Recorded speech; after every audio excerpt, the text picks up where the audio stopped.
You mentioned we're in a big bubble. Can you elaborate on that, and how is this likely to play out? Well, I think eventually there'll be considerable trouble because of the wretched excess. That's the way it's usually worked in the past. But when it's going to come and how bad it will be, I can't tell you. दोस्तों, ये फरवरी 2022 में Charlie Munger ने कहा था कि stock market में एक bubble form हो गया है। तो रिपोर्टर ने उनसे पूछा कि how is this going to play out, मतलब अब फ्यूचर में क्या हो सकता है। तो चार्ली मंगर ने कहा कि जब भी ऐसी सिचुएशन होती है जब गवर्नमेंट बहुत ज्यादा नोट्स प्रिंट कर देती है और इंटरेस्ट रेट्स इतने कम हो जाते हैं, तो आगे जाके बहुत बुरा टाइम आता है। अब वो कब आएगा और वो कितना बुरा होगा ये हमें नहीं पता। लेकिन दोस्तों, इंटरेस्टिंग बात ये है कि चार्ली मंगर ने ये जो बात कही थी उसके लिए हमें बहुत ज्यादा वेट करने की जरूरत पड़ी नहीं। पूरे 2022 में यानी जनवरी से लेकर अभी दिसंबर तक यूएस का मार्केट नीचे ही जाता रहा है और कुछ लोगों के हिसाब से यूएस ऑलरेडी एक रिसेशन में आ चुका है। Headed for a recession. Storm clouds of recession looming, and the storm is really coming. With inflation at a 40-year high, many experts warn of a possible economic slowdown. A recession is almost inevitable.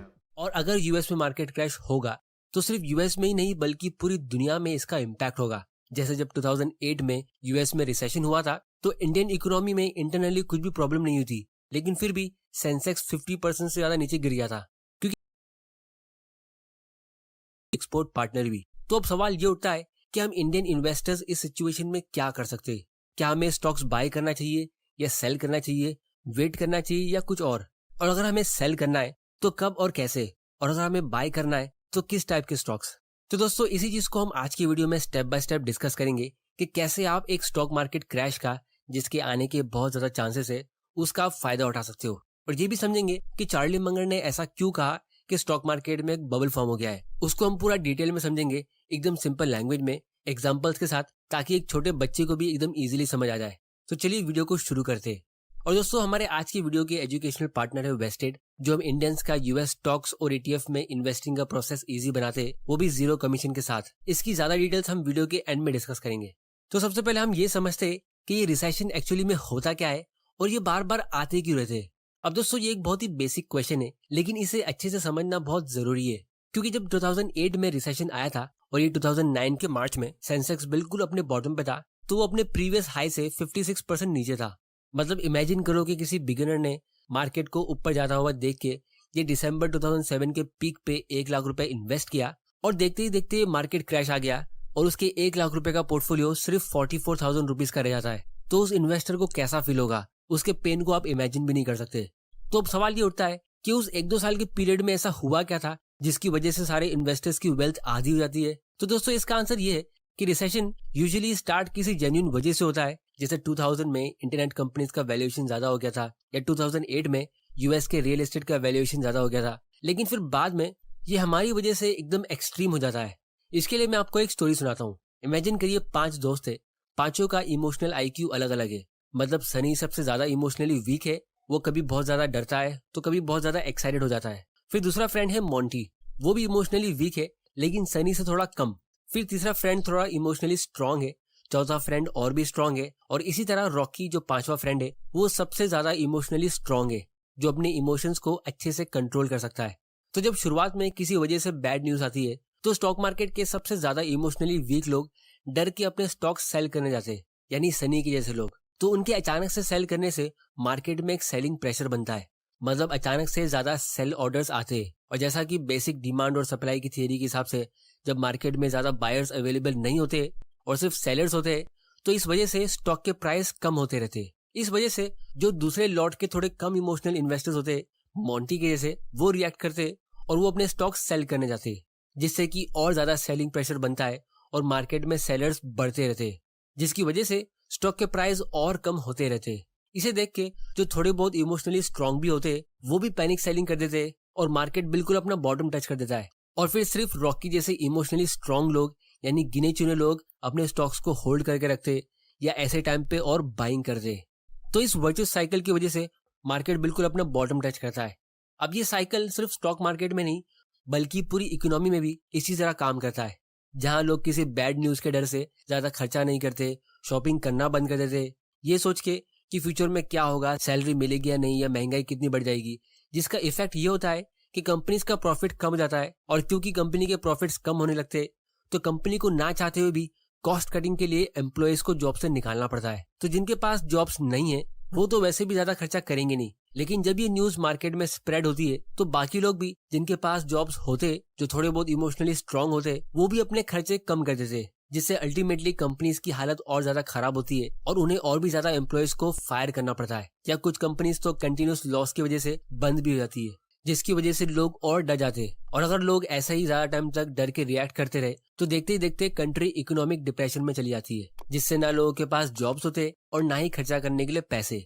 तो इस situation में government का काम होता है कि वो जल्दी से कोई एक्शन ले ताकि कंट्री डिप्रेशन में ना जाए या जल्दी से रिकवर कर ले। तो गवर्नमेंट यूजुअली ऐसे टाइम पे ज्यादा नोट्स प्रिंट करती है या इंटरेस्ट रेट्स कम करती है, ताकि वो उन नए प्रिंट किए हुए पैसों से स्ट्रगल करते हुए लोगों की मदद करे या बंद हुई कंपनीज को रिवाइव करे, ताकि वो कंपनीज वापस सक्सेसफुल हो जाए और इकोनॉमी ग्रो हो जाए। तो 1929 में कुछ ऐसा ही हुआ था। जब यूएस रिसेशन में गया था तो उनकी गवर्नमेंट ने राइट टाइम पे कोई एक्शन लिया नहीं, जिसकी वजह से ऑलमोस्ट पूरा वर्ल्ड अगले 5 साल तक डिप्रेशन में रहा था। तो इसीलिए आजकल की गवर्नमेंट स्मार्ट हो गई है और वो थोड़े से रिसेशन के डर से ही एक्शन लेना शुरू कर देती है। लेकिन ये ज्यादा नोट्स प्रिंट करना और इंटरेस्ट रेट्स को कम करना, ये एक टाइप का इंजेक्शन या ग्लूकोज की बोतल की तरह होता है, जो किसी बीमार इंसान को या हमारे केस में किसी रिसेशन से स्ट्रगल करती हुई कंट्री को दिया जाता है। तो इसीलिए जब भी कोई कंट्री रिसेशन से ठीक हो जाती है तो धीरे धीरे करके गवर्नमेंट अपने इंटरेस्ट रेट्स इंक्रीज करती है और ज्यादा नोट्स प्रिंट करना बंद कर देती है, वरना उसके दूसरे साइड इफेक्ट्स होते हैं।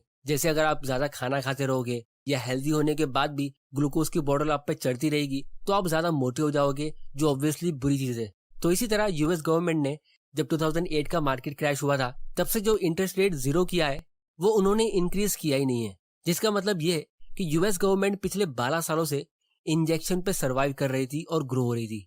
जैसा कि आप इस ग्राफ को देख सकते हो, 2008 के क्रैश के टाइम इनको अपने इंटरेस्ट रेट्स कम करने पड़े ताकि लोग ज्यादा खर्चा करें, लेकिन फिर इन्होंने इसे कभी सही तरह से इंक्रीज किया ही नहीं।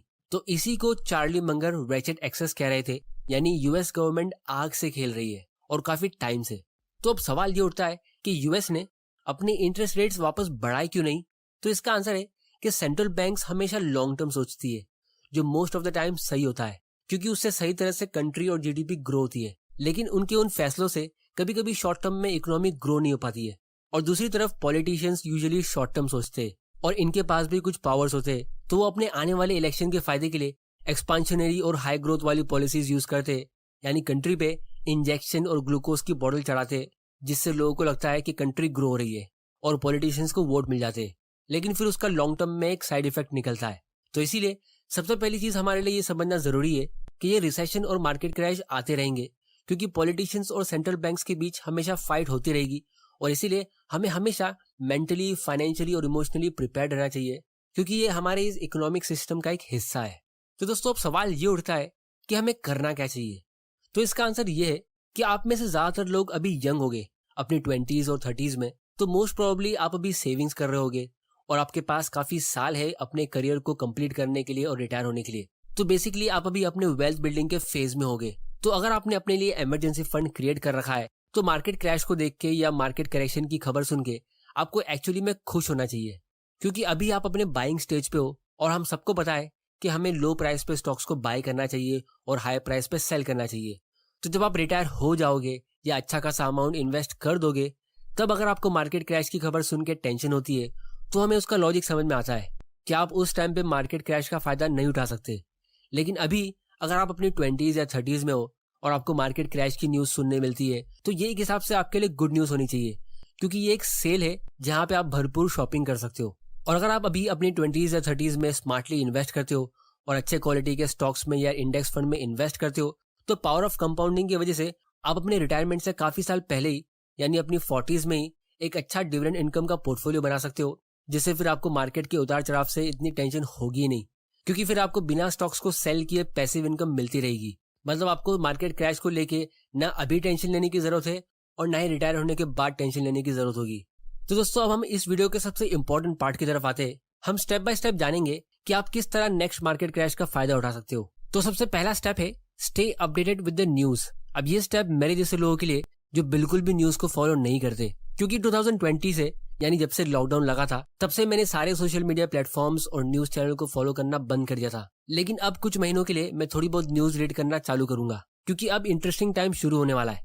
फिर स्टेप 2 है बिल्ड अ स्ट्रेटेजी, क्योंकि कोई भी जनरल मैदान के जंग में जाके स्ट्रेटेजी बिल्ड नहीं करता है। स्ट्रेटेजी हमेशा पहले ही बना दी जाती है, क्योंकि अगर आप कोई भी फैसला जल्दी जल्दी में लेते हो या इमोशंस के बेसिस पर लेते हो तो चांसेस है कि आप उसमें गड़बड़ करोगे ही। जैसे अगर आपने 2020 में कोरोना के टाइम पे प्रिपरेशन नहीं की थी तो ऑब्वियसली आपको बहुत परेशानी हुई होगी और आपने कोई भी फैसला इतना ध्यान से सोच के नहीं लिया होगा। तो अभी इंडिया में मार्केट क्रैश बिल्कुल नहीं है, इतनी ज्यादा बैड न्यूज का माहौल नहीं है, लोग इमोशनली अच्छे स्टेट में। तो आप अभी स्ट्रेटेजी बना के रखो कि आपको मैक्सिमम कितना इमरजेंसी फंड लगेगा और कौन से एक्स्ट्रा फंड्स लगेंगे, और ये भी डिसाइड करके रखो कि आप कौन से टाइप के स्टॉक्स में इन्वेस्ट करोगे, जिसकी बेसिकली आपको एक वॉच लिस्ट बनानी है कि आप कौन से स्टॉक्स बाय करोगे और कितने प्राइस लेवल पे। क्योंकि जब भी अमेजॉन, फ्लिपकार्ट या मिंत्रा पे कोई बड़ा सेल आने वाला होता है तो आपने देखा होगा कि लोग एक वॉच लिस्ट तैयार करके रखते हैं, और ये ई कॉमर्स कंपनीज भी इसी चीज के लिए एनकरेज करती है, क्योंकि अच्छे आइटम्स जल्दी आउट ऑफ स्टॉक होते हैं। उसी तरह जो हाई क्वालिटी स्टॉक्स होते हैं वो भी बहुत थोड़े टाइम के लिए, मतलब गिने चुने दिनों के लिए नीचे जाते हैं और फिर जल्दी से उनका प्राइस रिकवर हो जाता है मार्केट क्रैश के बीच ही। तो इस तैयारी को अच्छे से कैसे करना है इसकी ज्यादा डिटेल्स हम आने वाले वीडियोस में डिस्कस करेंगे, लेकिन आपको एक आइडिया मिल गया होगा कि आपको स्टॉक्स के नेम और उनके एस्टिमेटेड बाय प्राइस को रेडी रखना है ताकि सही मौके पे आप चौका मारोगे। फिर तीसरा और सबसे गोल्डन स्टेप है कि अगर आपको पता है कि मार्केट के उतार चढ़ाव को आप हैंडल नहीं कर पाओगे और जब एक्चुअल स्टॉक मार्केट क्रैश आएगा तो आप बाइंग नहीं कर पाओगे, तो आप SIP सेट कर सकते हो। क्योंकि जैसा हम सबको पता है कि इन्वेस्ट करने के लिए हमारे पास दो रास्ते होते हैं, एक होता है लमसम जहाँ पे आप एक साथ बड़ा अमाउंट इन्वेस्ट करते हो, और दूसरा होता है SIP। अब जिन लोगों को SIP और उसके एक बड़े एडवांटेज के बारे में नहीं पता, तो ये एक ऐसा ऑप्शन होता है जहां आपको मैन्युअली सिर्फ एक बार SIP सेटअप करनी होती है कि आपको कितना अमाउंट और कहाँ इन्वेस्ट करना है, और फिर बाकी काम ऑटोमेटिकली हो जाता है। अब दोस्तों दूर से भले ही ये ऑप्शन में हमें ऐसा लगता है कि आप इससे स्टॉक मार्केट क्रैश का कोई खास फायदा उठा नहीं रहे हो, यहाँ पे ना आप कोई मार्केट टाइमिंग कर रहे हो, ना ही आप लोएस्ट पॉइंट पे जाके स्टॉक्स को बाय कर रहे हो, लेकिन एक्चुअली में आप ऐसा कर रहे हो। आप SIP से भी मार्केट क्रैश का फायदा उठा लेते हो और राइट टाइम पे ज्यादा स्टॉक्स बाय कर लेते हो। क्योंकि मान लो जो 5,000 रुपए की SIP से हर महीने आपको 500 रुपए के 10 स्टॉक्स मिलते हैं, तो जब स्टॉक मार्केट का क्रैश आता है और सब स्टॉक्स 50% गिर जाते, तो वही 5,000 रुपए की SIP से इस बार आप 20 स्टॉक्स खरीद लेते हो, क्योंकि आपके SIP का अमाउंट फिक्स्ड है और जो स्टॉक या इंडेक्स फंड आपने सिलेक्ट कर रखा था उसका प्राइस नीचे गिर गया है। तो प्राइस के कम होते ही उस महीने आप ऑटोमेटिकली ज्यादा बाइंग कर लेते हो। तो जहां दूसरी तरफ पूरी दुनिया के लोग मार्केट के और नीचे जाने का वेट करते या कोई अच्छे सिग्नल्स का वेट करते, यहाँ आपकी SIP ऑटोमेटिकली आपको ज्यादा से ज्यादा यूनिट्स बाय करके देती है, और फाइनली जब मार्केट रिकवर हो जाता है और सब रिग्रेट करते रह जाएंगे, तो आपके पास ऑलरेडी बहुत सारे स्टॉक्स और यूनिट्स होंगे जिसे SIP ने आपके लिए खरीद रखे होंगे बेस्ट से बेस्ट